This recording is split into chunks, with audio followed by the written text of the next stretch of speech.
Hello, everybody. Hello. Welcome to Literarily Wasted. It is our first book discussion of January of 2024. It's our only book discussion of So the January. first book discussion of 2024. Yep. Welcome, and we will be discussing 1,000 Beginnings and Endings, a compilation, an anthology of short stories. But first of all, Talia, your first Who's Here song of 2024. Yes. You don't have That's to. it right there. We don't have to if you're not. No, I'm gonna you do do. it. You I'm have gonna to. do it. Hold on. Okay, hold on. Bear with me. Benny says hello. Hi, Benny. Also, this is what I sound like. Sorry. Hi, Giggles and Kristen and Tammy and Kira, Stacy, Cindy, and Tim too. Hi, Brenda and Brandy and Rachel and Willa and Jeff, Jennifer, Kelly, Bobby. Hi, Adrian, Carrie, and Cynthia and Jody and Kristen and Kit and Kira. Hi, Kira again, and then Missy. That's it. Okay. Yay! Yay! Well, thanks everybody for being here. We didn't have enough comments for you to get into this one verse. No, that was the best. I needed to do it Just right away. Nice Get it truncated hello song. Yes, for anyone, I don't know what Lucas said last time. I was in quarantine during the club meeting this month, and was not feeling up to it. Have been recovering from COVID, so here I am. Well, Kristen made it in time for the intro for once. Yay. Yeah, and you got the most warbly version of your name song. I'm so sorry. There it is. And Benny says hello, but he won't be here the whole time. Yeah, we're trying something new, and we're just gonna go ahead and hand him off. So See, first of all, look at this. So see this? He got in a fight today at daycare. Just gonna. Yeah, but who'd he get in a fight with? He got in a fight with himself. He scratched himself at daycare, and look how happy he is about it. He won the fight apparently. He did. And lost. Listen, it happens to the best of us. Oh, Bobby, I'm sorry that you're sick. Oh no! It does stink. Everyone seems to be sick right now. It's a bummer. Baby nails are no joke, and you cut them every 2 seconds, and he just. Oh my gosh, they just keep growing. They grow overnight. You made it. Give Marianne a shout out. Marianne! There it is. Okay, so this is our first book discussion of 2024, and we have many stories to talk about today. 16 to be I exact. have lots of notes. 7 pages. Although, I did thought anybody there was only 15. did anybody read the ebook or listen to the audiobook? Because there's one story that isn't in Either of those. It's only in the physical book. And it might not. I don't know if Talia said you only had 15. Yeah, it's the one by L&O. We had an extra one by L&O at the end of the book called Carp, Calculus, and the Leap of Faith. What? Wait. What page is it on? In this book, it's on 324. Yeah. Yeah, apparently the ebook and the audiobook were missing.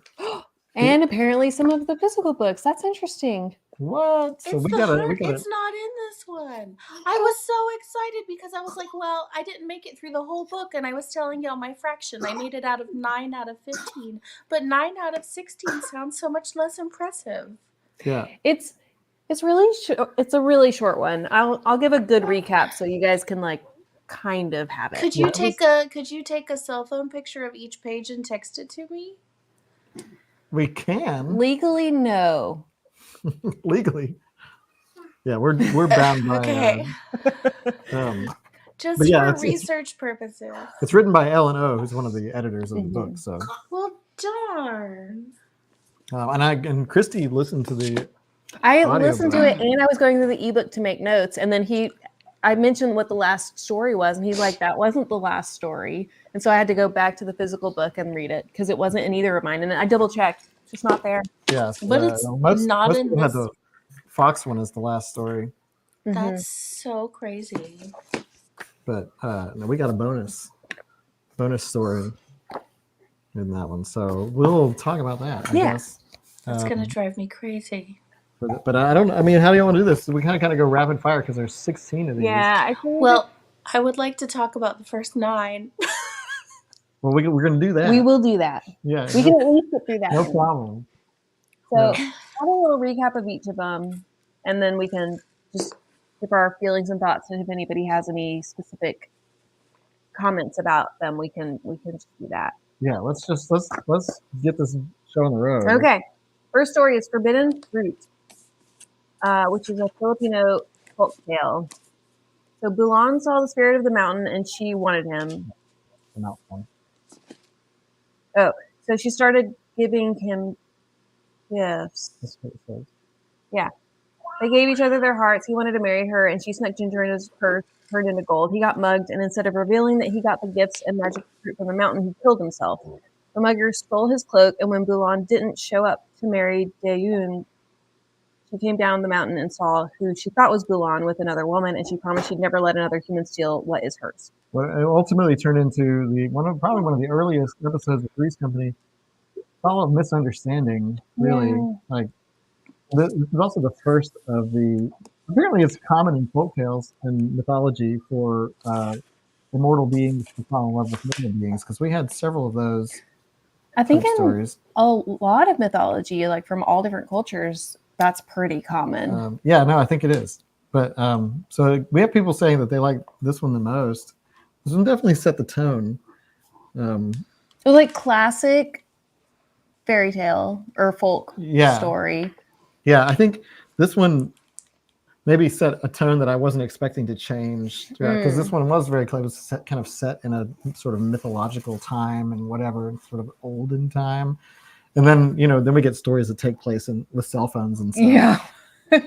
I'm like, oh, You've already said like a lot of, so you can see because I didn't want to forget, so I put I have notes on each story, and I wrote, what a great opener. And then I wrote beautiful, classic, traditional. And then I wrote, ow, my heart. Because it made me so sad. Yeah. well, it's, if only the mountain had just watched him turn I around, know. I know. The And fact that she's full of so much pain, and he sacrificed himself because he loves her, and she doesn't know, and it made me so sad. And now she's just this angry, vengeful mountain.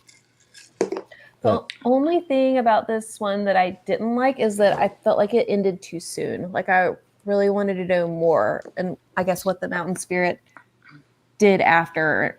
It did kind of feel like a prequel to like a bigger story. Like this is the origin story of like the legend of the mountain or whatever.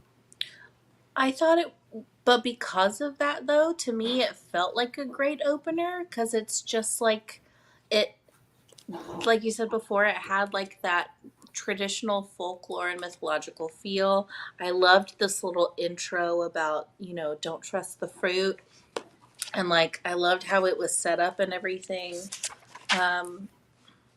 Yeah, definitely one of my favorites, and I thought it was a great tone, because then when we got into the second one, I was like, whoa.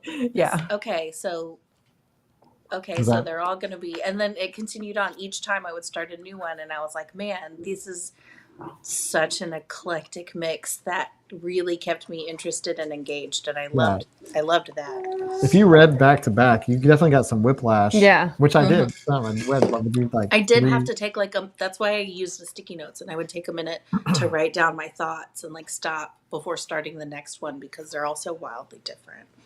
But I thought this one, I thought it was good. I enjoyed it, and I was like, oh, these are gonna be fun. Because I didn't really know what to expect, and I knew that they were sort of retelling it, but the reimagined, just people taking the classic tales and just kind of making it their own, or like taking it from a different perspective. And I thought that was really, really fun, and kind of makes me want to read more mythologies from different perspectives than you would normally get. But yeah, I thought it was a good. At first, it was like the mountain. There's this mountain, but then, then I was cool with it. So Kira had a question about this one in particular. This one, don't trust the fruit. Was it because she would have given poison fruit because of the betrayal she believed she suffered?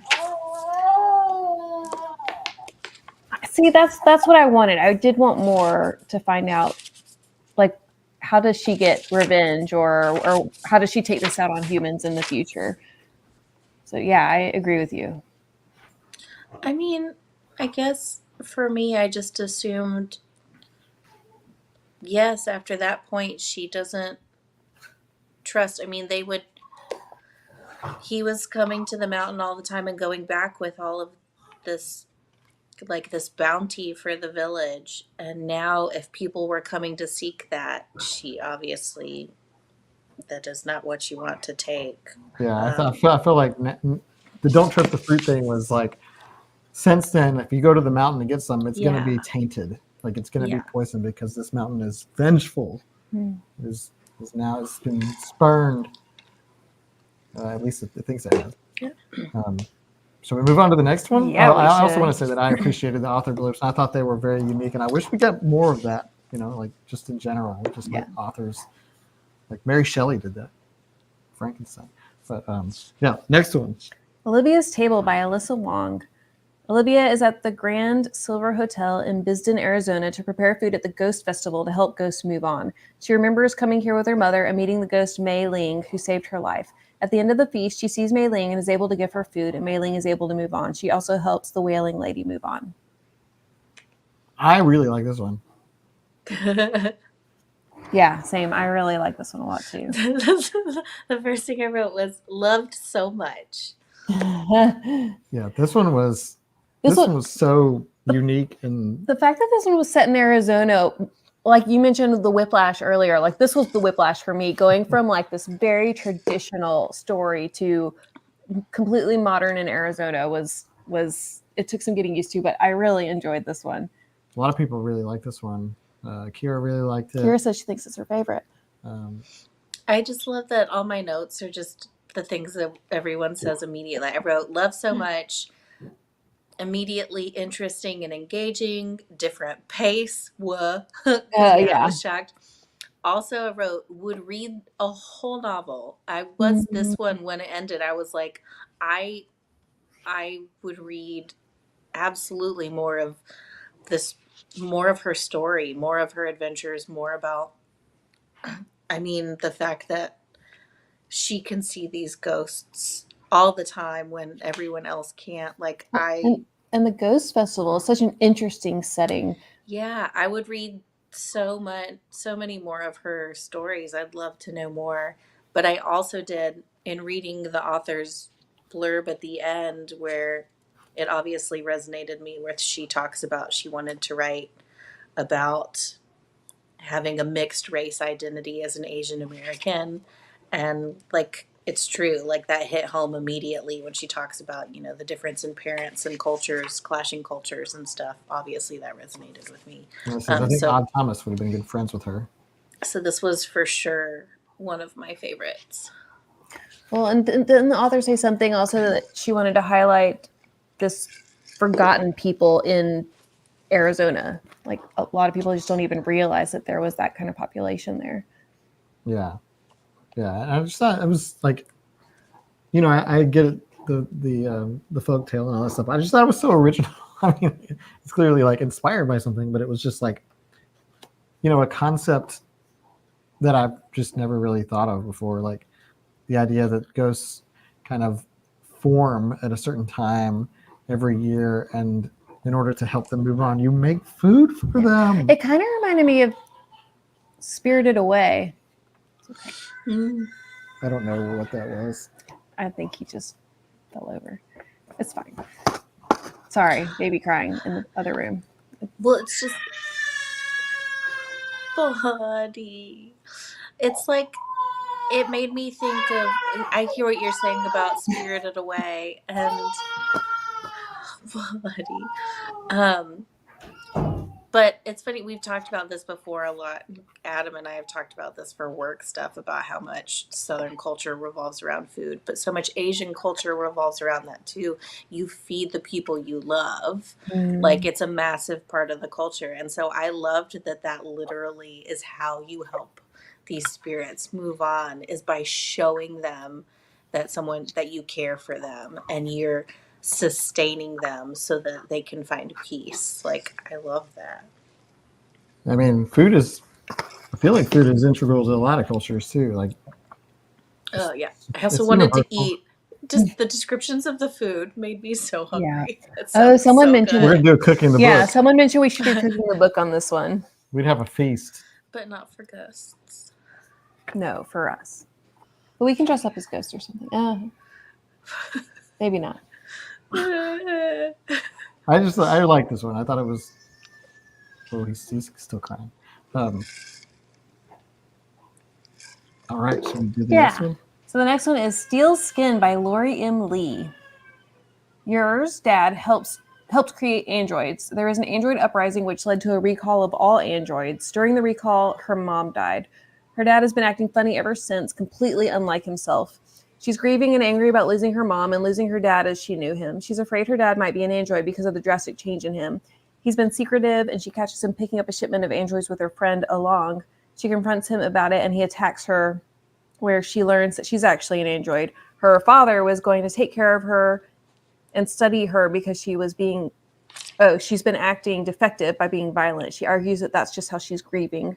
Her friend rescues her, and they go off together because she's been human to him the whole time, and he doesn't care that she's an android. So Kristen said this one was predictable. For me, I didn't see it coming. Do you say predictable? The top is predictable, but still interesting. So me and Adam talked about this, and I was convinced that he was recreating her mom. That's what I thought was happening. I thought he was like doing research to bring the mom. I knew as soon as she was talking about, as soon as she squeezed his hand too hard, I was like, oh. I was like, I bet she's the android. And I wrote predictable, but still interesting, a fun concept. Once again, I loved that this being the third story, that the editors really made an effort to create such a stark contrast in styles. Like, I liked that whiplash between stories, honestly. Mm-hmm. But yeah, I still enjoyed it. It did. I wasn't surprised when I found out. And then because of the way it all devolved so quickly, and she was like, oh, it was me, I was kind of like, well, okay. But I still enjoyed reading it. Yeah. So someone commented and said that they really liked the way that the feelings were described in this one, especially like, I guess, being human and how she's handling her grief and everything. And yeah, I totally agree. Yeah, it was well written. Yeah, this was actually one of my favorite ones. Ah, it was. Mm-hmm. See, I love finding out what everyone's favorites are and like what about it, that made that one your favorite. Because like I know which one out of the ones that I read is my favorite, and I know why, but I don't know that it'll be anyone else's favorite. Mm-hmm. Yeah, I don't. This one wasn't my favorite, but I for at least for me, I appreciated that it didn't go where I thought it was going to go, even though everybody else was like, "This is so predictable." Yeah, same. I guess I'm just gullible. Yeah, I had two favorites, and this was one of them for me. But yeah, I thought it was a nice little sci-fi story. I think other people said that in the comments. Androids. I mean, it was. I want to know more about the backstory. I want to know more about the android uprising and how like androids fit into the world at that point. Like, there's a lot of really cool stuff that they could have kept up with. I figured out pretty quickly that she was Amber, but I thought maybe it was Amber that said, I found the descriptions of feelings in Steel Skin amazing. He had given her his daughter's memories, but couldn't get over her being an android. I could have forgiven that. The dad was kind of a jerk. Yeah. Well, I think he wasn't grieving his dad. He's grieving his wife, and he's grieving her because she's defective, or she's like acting out in a defective way. But he's also only had her. He's had her for less than a year, so she's not really his daughter. Yeah. And so, I mean, yeah, she didn't know that, and so that sucks. But of course, he didn't have that emotional connection to her. Yeah. It wasn't real to him. I mean, it makes sense when she put all the pieces together. Yeah. Later than other people. Yeah. But yeah, and then, again, interesting that we go from like, it's like kind of old school mythology to like a present day ghost story to science fiction with, I guess, some sort of dystopian sci-fi. Yeah. Next. Yeah. Still Starcrossed by Sona Charapultra. Sorry if I'm butchering it. So Tara goes to a party with her friend Lila while wearing an outfit that her mother wore when she was her age. A stranger, Nick, comes up to her and acts like he knows her. Later, she is working at her mom's store. Her mother tells her about the love she had before Tara's father, who her brothers killed with a gash to the head. Nick comes in and gives Tara a golden payal, which is an anklet, that he insists is hers, and she sees a scar on his head. Her mother comes back in and shows her a payal that her lost love had made for her, and it matches the one Nick gave to Tara. I might be in the minority here, but this one didn't really do anything for me. I liked this one. I had a turnaround on this one. This one was predictable for me. For me, though, it was predictable. Well, the first thing I wrote was look at first sentences, because I was starting to notice a trend in these short stories. So it's not the second consistent with the second one, but the first, third, and fourth story start with the mountain couldn't help but stare. Next paragraph. Gear's father was an android. Next paragraph. I knew I shouldn't have come. Next paragraph. And so I was just noticing like a similar setup to these short stories. My next note was for page, this is dumb, but I wrote page 86. What is silken velvet? That made me, I don't know why, but that line really annoyed me. I felt like this one was full of a lot of adjectives. Can't overload adjectives. Well, and because of that, something about this one, so the turnaround was like at first, because of that, and because of like the weird, creepy cheese vibes about the interactions with this dude showing up, this one kind of annoyed me at first. I was not into it at all. And then when it ended so abruptly, I was like, what? And then I did want to keep reading more. So I kind of like started out annoyed with this one and like not into it. And it's still not my favorite, but then I absolutely would have kept reading. I would have loved to know more about this story. So that one took me on a trip. Yeah, this one was just kind of like the guy. There was nothing endearing about him. There was nothing endearing about. I mean, I don't know if he's supposed to be endearing or what, but like, no, he's not. It says in the author notes like he's super creepy, stalker vibes. But then like the mom being like, "This is my long lost love." It's like, okay, what am I supposed to get from this? This is another one where I definitely wanted more. I want more of the mom's backstory with him because that seems super interesting. And I want to know like, what is this ghost situation that we have and like what happens next. But yeah, I did enjoy it. And like someone mentioned that they Googled a lot of words. I did that too and learned a lot. And I liked it. It was cool. But I also knew they made such a big deal about her wearing the same outfit as her mom. And then he like thought he knew her. And it was super obvious from the very beginning that that's what was going on. Yeah, this one was predictable to me. Like the last one was predictable for everyone. Yeah. It just felt like kind of cheesy, but then I did totally get suckered in at the end. And I was like kind of bummed with the way it ended because I wanted to read more. All right, next. Okay. The Counting of Vermilion Beads. So Cam and Tam's parents died, and they are taken to the palace to check the census for the emperor. They cannot leave. After 5 years, Tam climbs up a tree to peer over the wall and falls and turns into a bird. Cam continues to work for the emperor. Then bird Tam turns into a tree, then disintegrates into dust and makes it past the walls. Cam works for another year and then is given a promotion that will give her some freedom. Tam turns herself in because she doesn't fit in back at home. Cam and Tam take a bath together and turn into mist and finally escape. I'm just going to read my sticky note on this one and then I'll be quiet. My first note just says, And then I wrote, this has potential, but it's a difficult one for me. Mostly because I had trouble visualizing a lot and following a lot of this one for some reason. And then, I did not enjoy it, but I just struggled with this one for some reason. And then when I read the inspiration, the folktale for it, it actually confused me more. Yeah, this one That's was it. this one was also kind of slow and confusing for me. Yeah, I think the names was a big problem. It's sisters with very similar names. Tam and Tam. But yeah, I don't know. Like, I didn't understand. I know this is like, maybe it's just me being kind of thick-headed when reading this, but like, I didn't understand the rules of the game here. That's fair. I think that was my biggest problem, is that I didn't know what is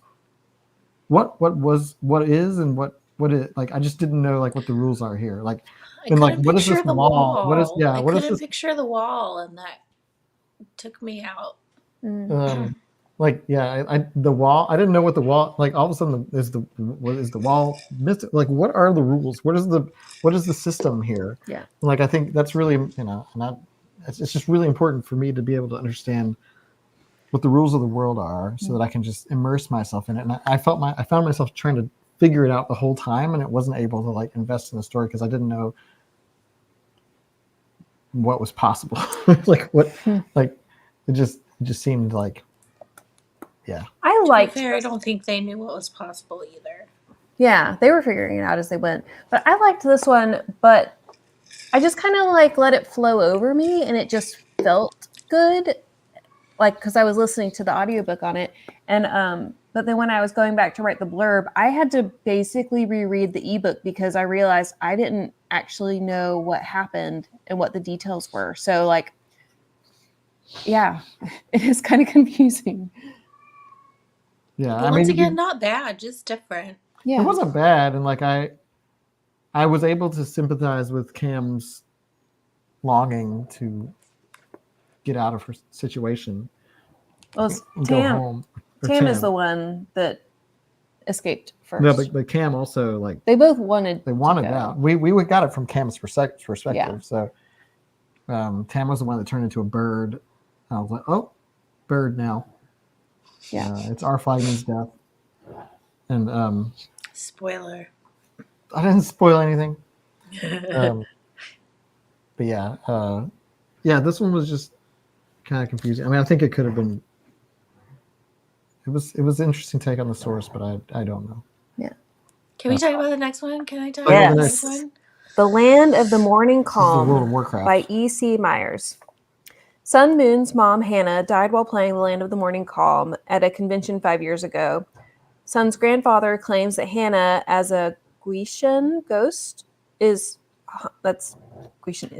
haunting him by moving stuff around. Sun logs into the game because it's going offline in 1 week and runs into her mother's avatar, and Hannah starts talking to Sun.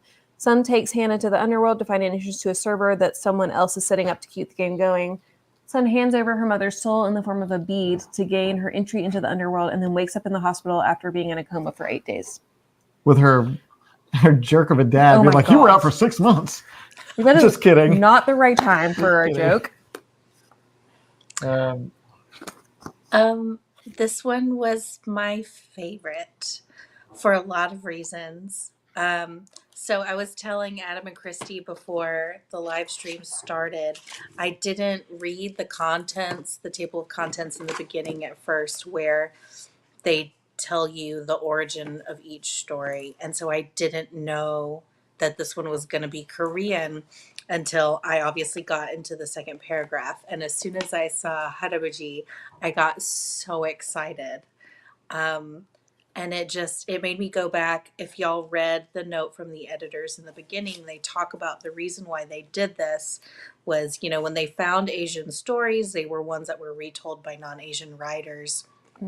Or they longed for, the nuance and subtlety and layers that come from someone writing about their own culture. And I don't know that I've ever really read any Korean stories written by Korean authors, and this made me so excited. The first line I just wrote "Yay Korean" when I realized what it was, and I said the intro was true. It sparked a joy within me to read this one. I loved it so much. There were so many things that felt too real. It was almost like someone I knew was just telling me a story, because there was so much relatability of just because it's set in a modern normal world too. It just feels like you hearing about something. I thought it was in a short story format, really well rounded and sweet with great, like I enjoyed the pacing and everything. But yeah, I felt such a connection to this one, and I loved it so much. But I did write, if we want to talk about the concept that all NPC characters are trapped spirits, because that freaked me out. That makes you think differently about when you play GTA. It's you're just running absolutely over people with the cars. terrifying. But other than that, this one was my favorite. It made me so happy to read this story. It's like, and also, I was telling Adam, there's a lot of different ways to spell harubari. But anyways, go ahead. Like a taste of Ready Player One, a little bit with the A little bit. going into the game, which I enjoy. I like this one. I really like this one too. I thought it was. I like the idea. I like really applaud the author for taking a folk tale or myth tale and making it about a video game, like and the reconnecting with your dead loved one through the video game that they played. I just thought the characters were very well developed for a short story. I think they did a lot with a little bit of pages, and I was there. It was a full experience for me. So I like this one a lot. Yeah, same. Now let's talk about NPCs, because yeah, no, that concept super freaks me out. Cause yikes, that's terrifying. Yeah, no, for it to be like some sort of weird ghost story, though, I think that level of, and that's what everyone wants, right? Like, if anyone who's lost someone, to be able to have that opportunity to say goodbye. Yeah, I love the dad jokes, just everything about it. Jennifer says, "You all," which I'm guessing is some sort of long version of y'all. Go watch the Asian computer game stories on Netflix. The visuals are amazing. You should check that out. Yeah. Okay, next, the smile. A prince asks his dancing courtesan to Charma Noble so that he can close a trade deal. She does, but the noble notices that the prince genuinely cares for her and tries to use that as leverage, so the prince orders her imprisoned and buried alive. Later, the prince goes to her and tells her he will pardon her, and she realizes that she doesn't love him and that if she goes with him, her life will continuously be at his whim and she will never have a choice at anything.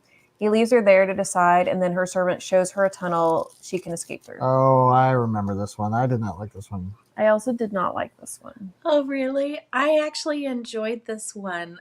Although I didn't write, my only note was, to me, it was a very simple, like, it was not a complex story. It didn't, like, there wasn't anything wild about it or anything. It was just a pleasant short story to me to read. But I did get scared in the end that I thought Simran was going to take Nassim's place, because they had mentioned earlier in the story how they looked alike, and the servants would get them confused when she first came there. And so I was getting kind of upset at first when she showed up at the end, and I was like, don't do that. So I was relieved when that wasn't the case. But other than that, that one was just like, oh, that was a nice short story. Yeah, I thought it was like, it was, for me, it was just like, okay, that was.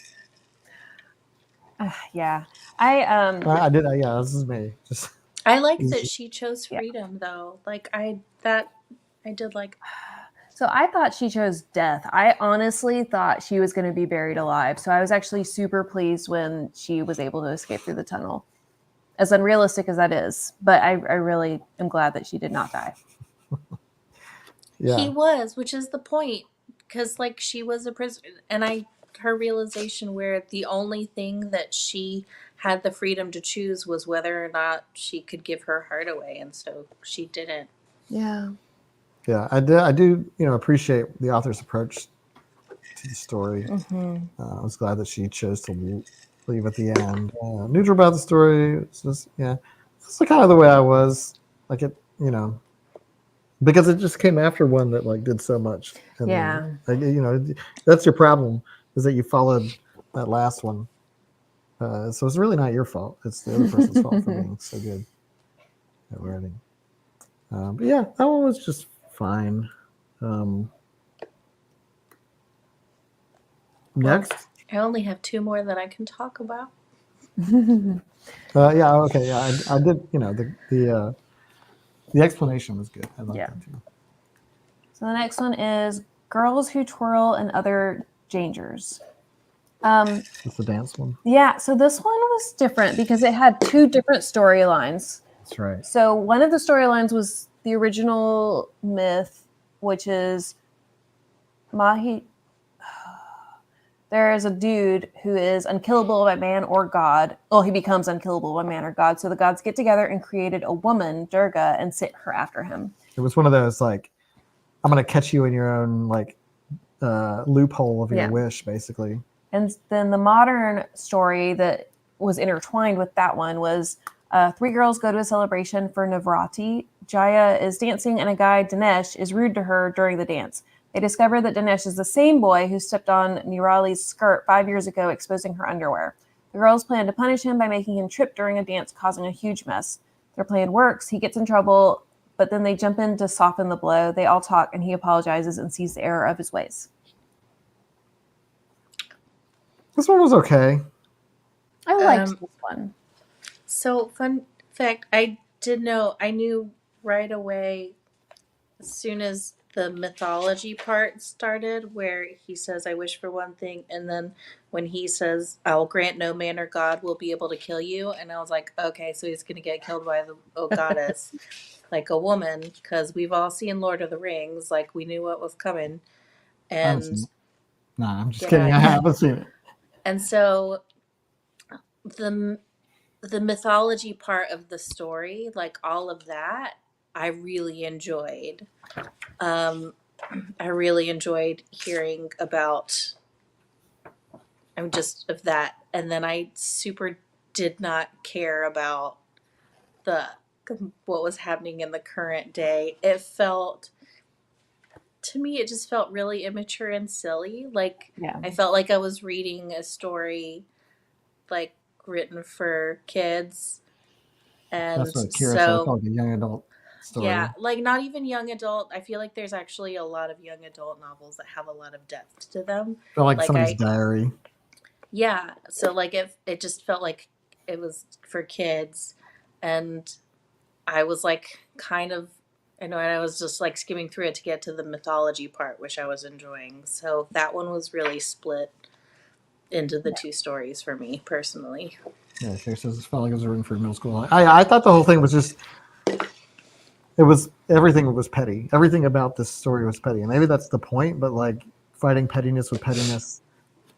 It was just like, I felt like the 2 storylines weren't similar enough because one was the inspiration and one was the retelling, or at least that's how I assume, or what I assumed. And like, I didn't feel like they were close enough.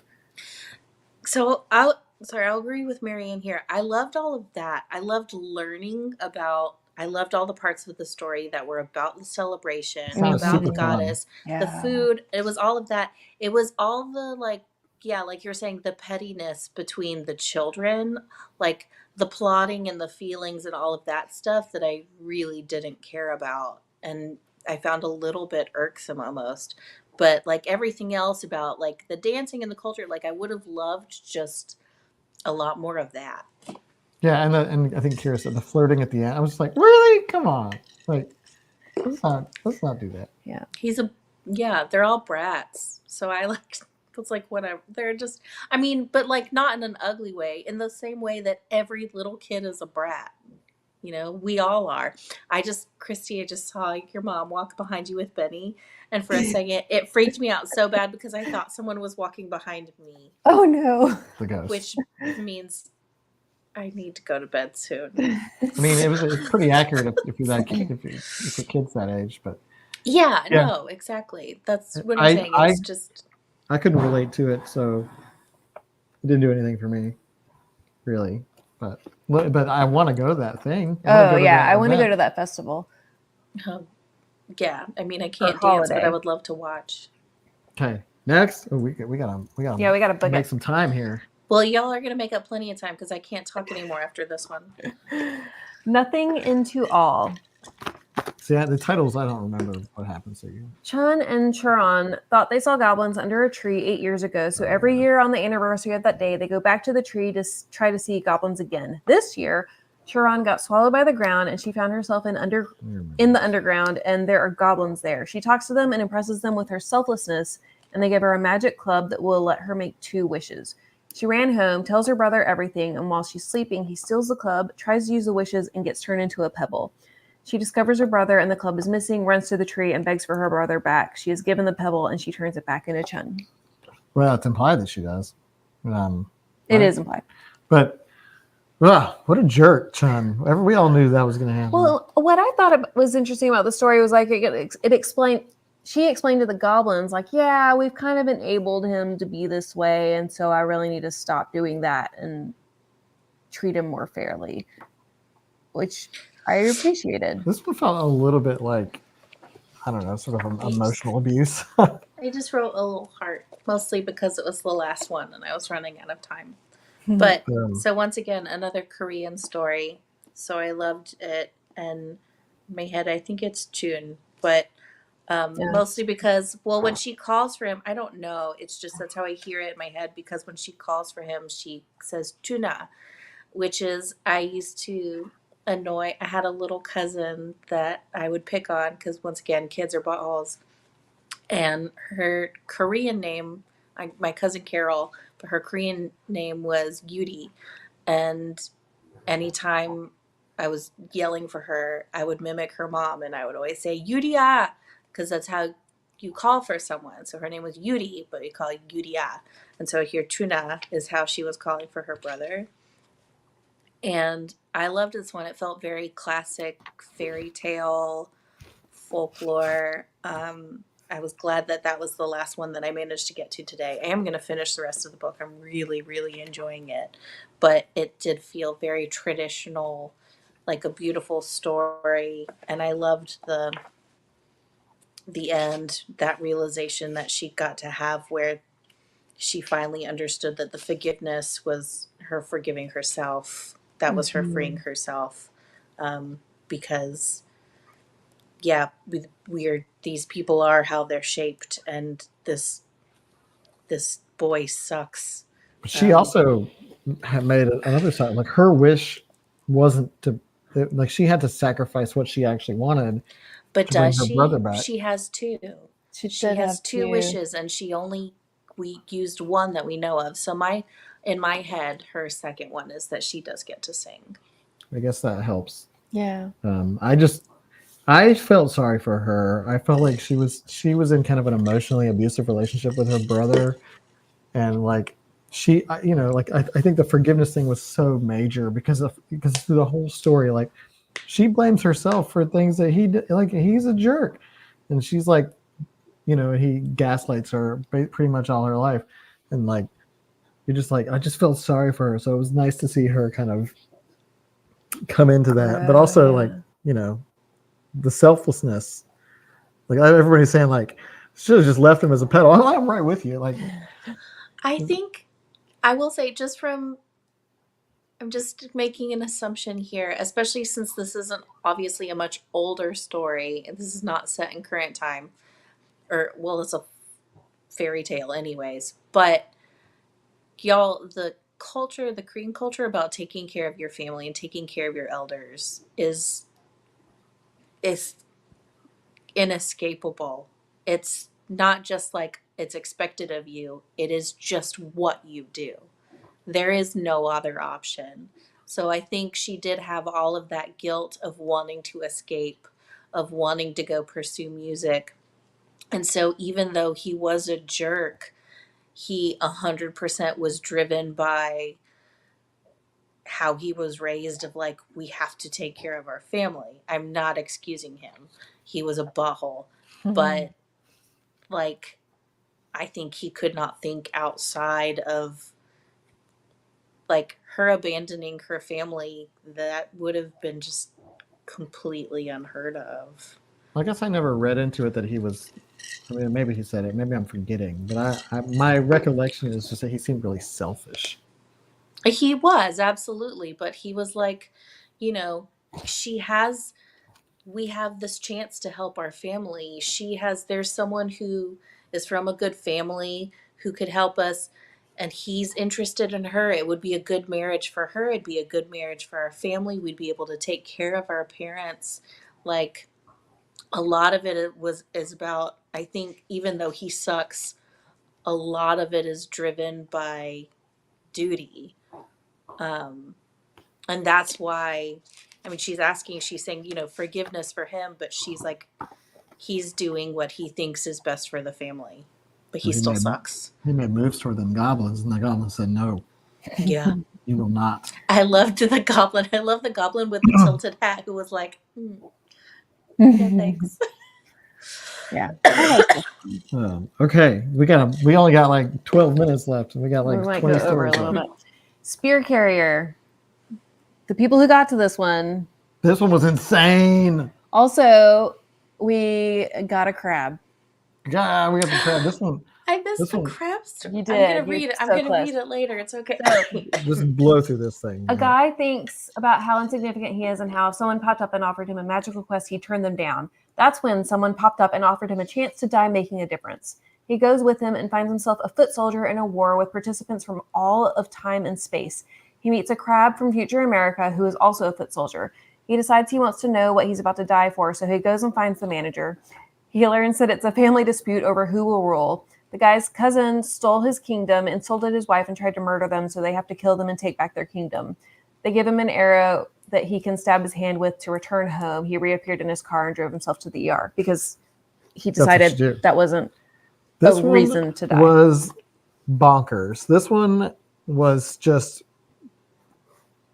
I like this one a lot because of how crazy it was. It was bizarre. It was so bizarre.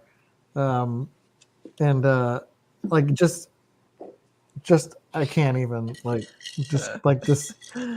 And also the author's reasoning for doing this story is like that they know the myth, and in the myth they have this giant army, and they're like, what if we told this story from like one of these like extras in this army of like hundreds of thousands of creatures? Like, what if we just told like one of these like stories of just the one person who's like just there with a spear? Well, and I also love that both the main character and the crab are Americans, and put Bobby's on there. Like, just it is such an American thing to be like, I'm gonna need more information before we do this. Yeah, can I maybe get an explanation as to why we were doing this? And like what you were talking about, they gave the big mental like picture or movie thing, and he's like, well, have you given him the viewing? He's like, well, I did that already. So it's like they made them, they gave the main character this vision of like, you know, that like basically like life, the universe, and everything. And he comes back and he's like, I still don't quite get it. And they're like, well, did you give him the thing? They're like, we gave him the thing. Maybe it was just me. Give it to me again. Maybe I'll get it this time. This one was fun, but weird. And this is also interesting because this was at about 60% through the book. And this was when I learned that the audiobooks has 2 narrators, one a female for female main characters and a male for male main characters. So this was the first story in the book that has a male main character. And I didn't even realize it until the narrator changed. Yeah, that's crazy. But this one was just so bonkers and out there. And like some of the imagery depicted, like that he could see like what was happening in the battlefield, I was just like, well, this is nuts. Yeah. This, Well, and then his like thought at the end after he's home is like, could I have made a difference? Like, did well, I they like said he was gonna, did I screw everything up by leaving? but like just it would be like if somebody popped in and recruited you to be a soldier in like this mythical battle for like heaven and hell, basically. Like, you want to be in it? Come on, like that. Well, That's what this was. And clearly, they're just looking for quantity because the crab couldn't even hold a spear correctly. Because he's a crab. Because he's a also crab. an American, but like from the future. Yeah, from like a different timeline, when we all probably. become crabs. Who knows? This one was crazy. Yeah. Okay. Next. Yeah, Talia, you missed out. Keep reading. Okay. So it's an American crab from the future. Yeah. Got it. Told you this one was nuts. Okay. The next one was Code of Honor by Melissa de la Cruz. Which is also one of the worst episodes of Star Trek: The Next Generation. Code of Honor? Yeah. Okay. Ida is a vampire-ish creature. She moves to New York to try to find others like her. She goes to a school and is being bullied. Lila stole her diary, but luckily it's enchanted so humans can't open it. Lila invites her out and confronts her. She read her diary, knows what she is, and welcomes her into the coven because she's the same thing. I did not like this one. This was my least favorite by a lot. Good to know. Good to know. This one was just... God. And what was really interesting, Caitlin in Discord said, I didn't care for it, and I didn't like that she linked it to her Blue Blood series. So this author actually is a series of like vampire stories, and so I guess this is like an offshoot of that. Oh, I have this series. Well, hopefully the series is better than the short story. But like this one, Stephanie liked it because interesting. she is a huge fan of the author. she's a perpetual 16-year-old, but she acts like a 13-year-old. She is so silly. Interesting. And silly is a kind word here. Yeah, I think, the ending was dumb. Yeah. This was really shallow. I think...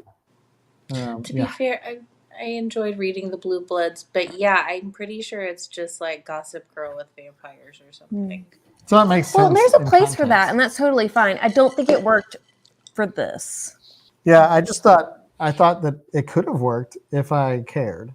Yeah. Like, so I think that I just didn't care. Like, they just told me the story that was, and I she wasn't predicted it from the beginning. As soon as we found out who was it, Lilith or something like that. Lila. As soon as we found out Lila was a thing, I was like, well, there you go. That's the one. That's the person. Yeah. So we don't have to. Yeah. So there was a connection. So Tiffany brings an interesting perspective from somebody who is a fan of the series and connecting that. So this author was just doing a little advertisement for their book series. Next, Bullet Butterfly. Leang and his roommates are in a hospital and are recovering from an illness they contracted in the war. Leang loses a bet and has to sneak into the city armory, which is women's territory. He dresses up like a girl, sneaks in, and meets Zhu, who takes him under her wing, teaches him all of the stations, and they become friends. His fake name is Lin. Liang works in the armory for weeks until he is finally better. He falls in love with Zhu. He is going to get married, arranged by his parents to someone else, and then go to his new military station. So he confesses to her and tells her he loves her. She runs away, but before he leaves, she finds him and tells him she loves him too. He goes home, and on the morning of his wedding, he receives a letter from her, and he learns that she has died. She got sick with an illness that turns its victims into dust. He finds her body, kisses it. She turns to dust. He dies and also turns to dust, and then 2 butterflies fly out of the building. Oh. This was probably my favorite one in the book. this one was pretty good. I really love this Now, one. Martin, as a perspective as a retired soldier, wars bad and everybody dies, but these 2 die and turn into metal smoke butterflies. That did happen. But the world was really interesting, and it was dystopian, which I was into.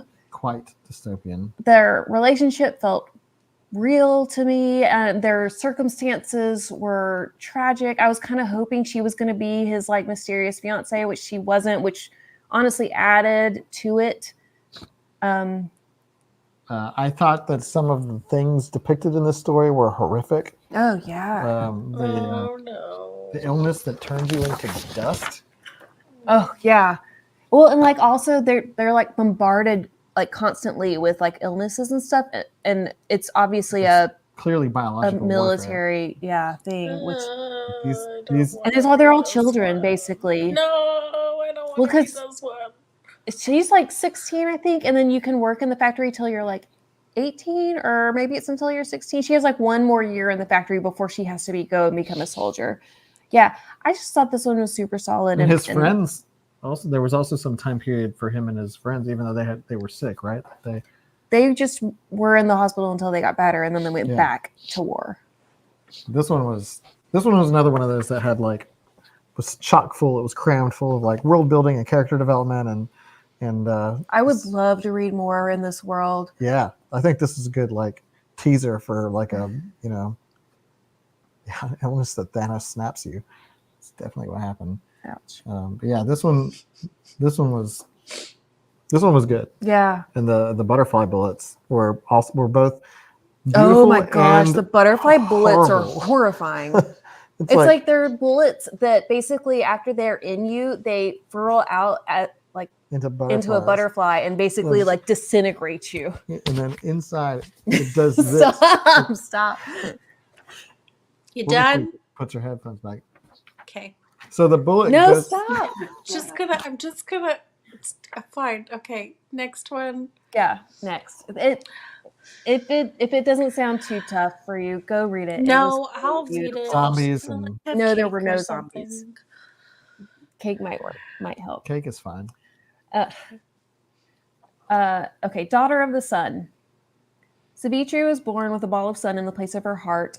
Satyavan and his parents are staying at the inn that Savitri's parents own. She runs into him at the lake while some swans and an apsara are trying to talk him into coming home with them. She convinces him to stay, and they spend a year together writing a play. On the 1-year anniversary of him staying, he gets stung by a bee and is dying. The Apsara, Ramba, leads his shade to the lake, and Savitri follows. For her persistence, Ramba gives her 3 boons. She asks that her parents are granted solace when she leaves, that he remembers everything that happened, and that their play is successful. Afterwards, she convinces Ramba to leave him with her because the play isn't finished being written, and how can it be successful if he isn't able to finish it? Not just a play, a musical. True. But yeah, so this one was interesting. This one had like a weird combination of like mythology and like it felt very much like a myth, especially with like the 3 boons and having to be persistent, and then like the swans, like he was like an offshoot of the moon or something. He was the moon child. He's like one of like 7 or 8 moon children, and so like this Apsara is like gathering them to take them back, and then she has part of the sun in her, and like it was really pretty. Now the one thing I thought she was going to go with him. Yes. And I was really surprised when she ended up convincing him to stay, or convincing the Apsara to like leave him. Did we read a short story about a lake dweller that fell in love with a normie? Yeah, we did. It was the Lochness Monster. Oh yeah. That was probably last year. This time. Yeah, the fact that she outsmarted them was really fun. Story about one of the old outsmart the devil type stories. Yeah, this one was solid. I put this in like the solid camp. I like this one. Okay, next. Just a few more to get through. Yeah. The Crimson Cloak. Hong Yun is the 7th daughter of the Jade Emperor, and she wears the Crimson Cloak of Feathers. She sees a human man called Cowherd and enchants his ox to speak to him and tell him to come fetch her cloak for her. They have a relationship until he told her he loved her and mentioned marriage and a family, so she lies to him and broke up with him and left and started crying. Cowherd's ox flies into the sky and catches up to her. They talk and decide to be together anyways. This one was really fun because the main character is Hong Yun, and she is saying like, I know what the actual like legend is, but let me tell you the truth. Yeah. Here, and she's like talking to you, like setting the story straight, and that was a really fun. Does it start with like a frozen frame, and she's like, "I bet you're wondering how we got here. Let's rewind." No, it starts with, for the record, I saw him first. Yeah. Basically, it's like then it keeps going back to like, I know this is what you think happened. Like, this is the story, this is the myth, but let me tell you what really happened. You think he tricked me into this, Yeah, but but he did actually, this is all my So doing. it's the Emperor's New Groove. Basically. Okay. I enjoyed this one, and I love like the little twists. I love the way it was told. I loved so she enchants the ox to speak to him, but then later we find out that the ox is actually magical and can speak on his own. So when he like randomly spoke in a way that he doesn't normally speak to Cowherd, they knew something was up, but they just didn't say anything until the end, and it was really cute. Yeah. This one was fun. Yeah. I at first I was getting flashbacks to the mountain. Oh, absolutely. It started very similar to the first story in the book. But then it diverged and it ended up being a happier ending, or at least a better ending. Yeah. Okay, next. Next. Eyes Like Candlelight. So for everybody but the people with paperbacks, this is your last This is your story. final story. When Takeo was a little boy, he saved a fox. When he's older, he went to pray for his family and town safety because they didn't have enough rice for the tax for the emperor. He wakes up in the Miyazawa household. He has a meal with the family. Then he finds out that Yuki is the fox he saved long ago.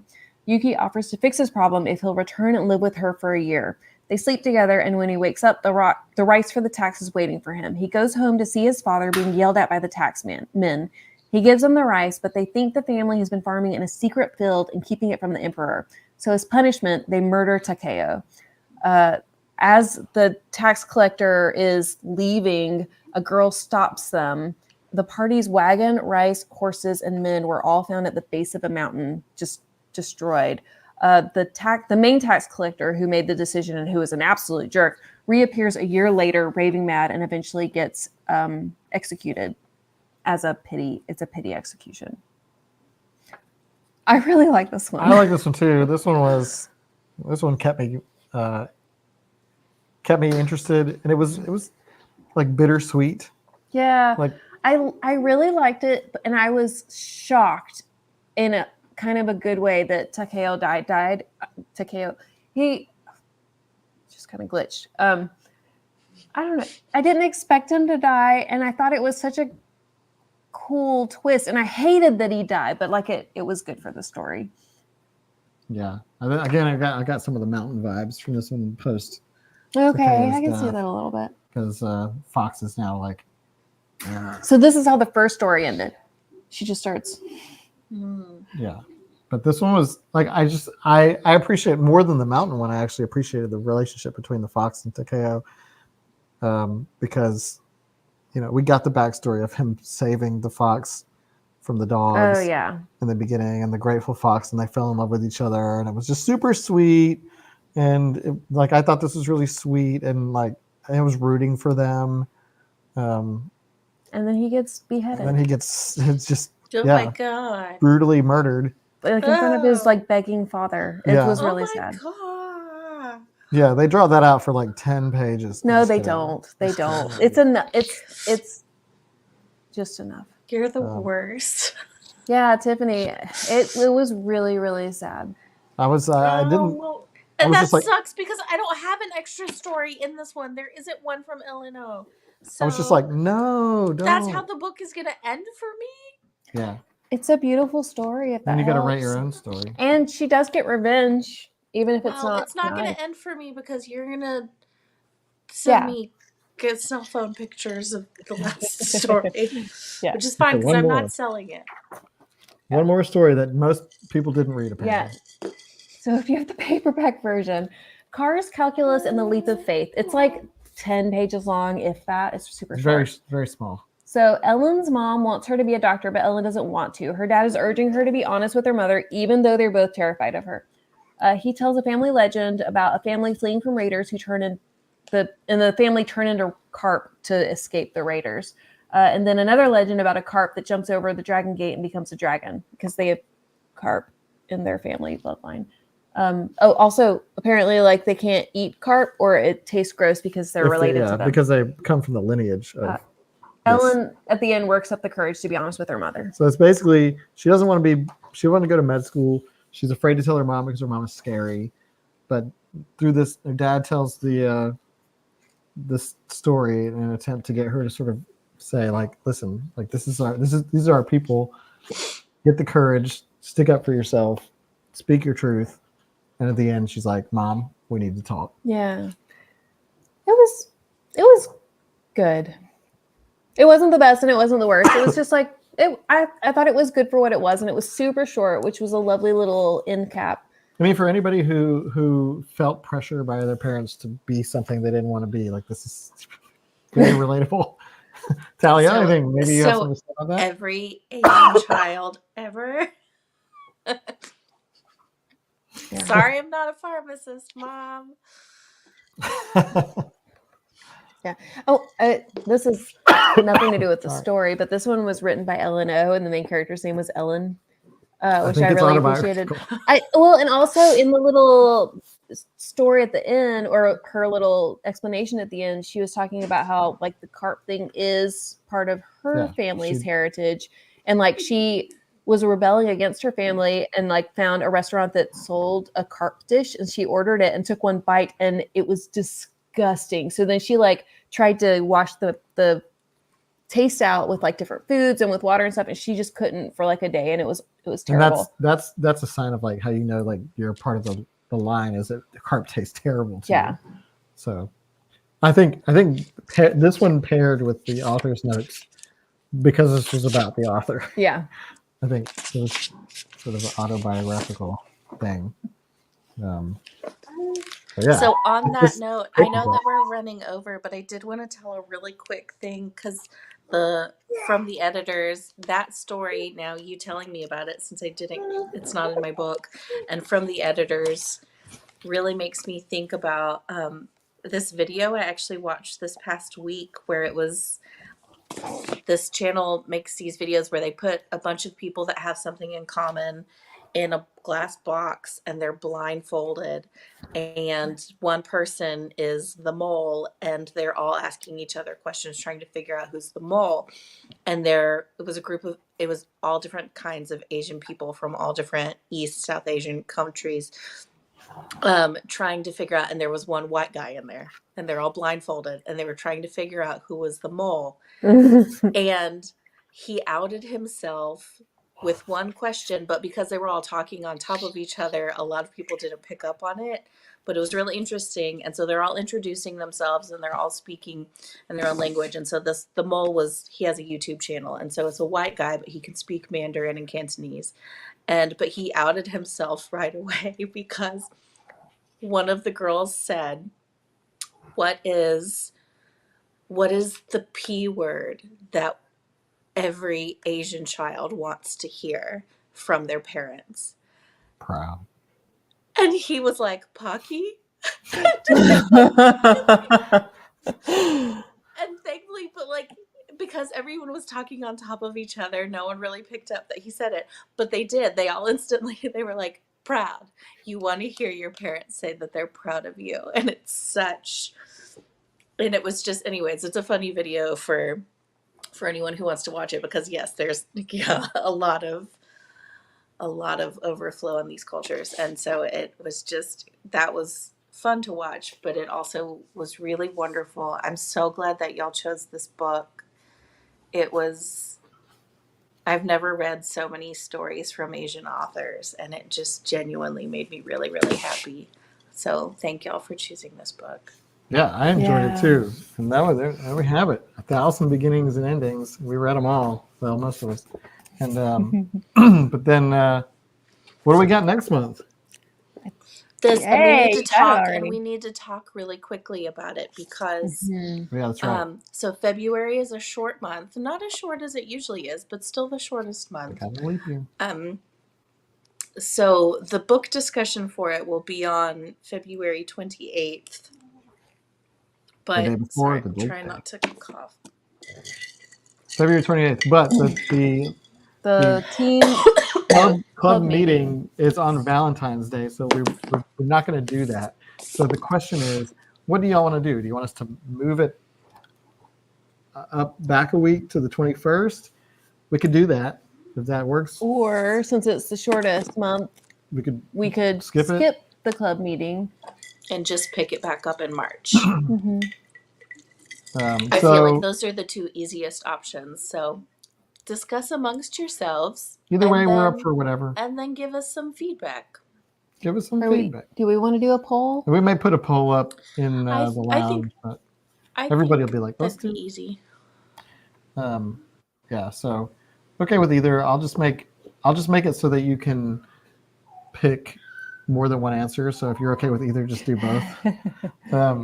That's true. Stacey says, why not have it on Valentine's Day? I need a distraction. Stacey, just go treat yourself. Maybe we'll have like a singles live stream. We don't care about Valentine's Day. Let's do book club, hang out. What are we doing for Valentine's Day? Oh, it's too early. I can't.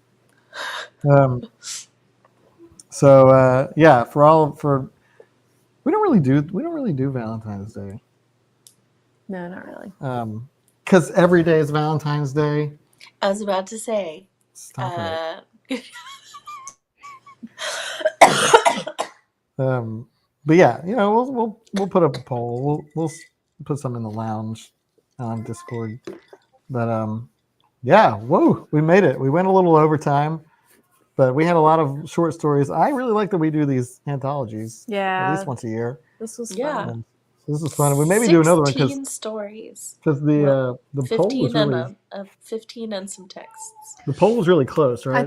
I think the press start to play is going to show up in a second chance poll for April, maybe. Yeah, we'll see. So, but for next month, it's Legends and Lattes, and this one had a lot of great feedback. A lot of people being like, "Yes, let's do this one." I think it was an overwhelming vote. So excited to read this one. So with that, I think we'll call it a night and go rescue our baby. But thanks for joining us. This was fun. Happy 2024. We kicked it off with a good anthology of books, and we're going to keep reading good stuff. So tell your friends, tell everybody that you know that we're doing book club, and book club's going to be awesome. So see you later. Thanks, y'all. Y'all are so sweet. Bye. Bye. Bye.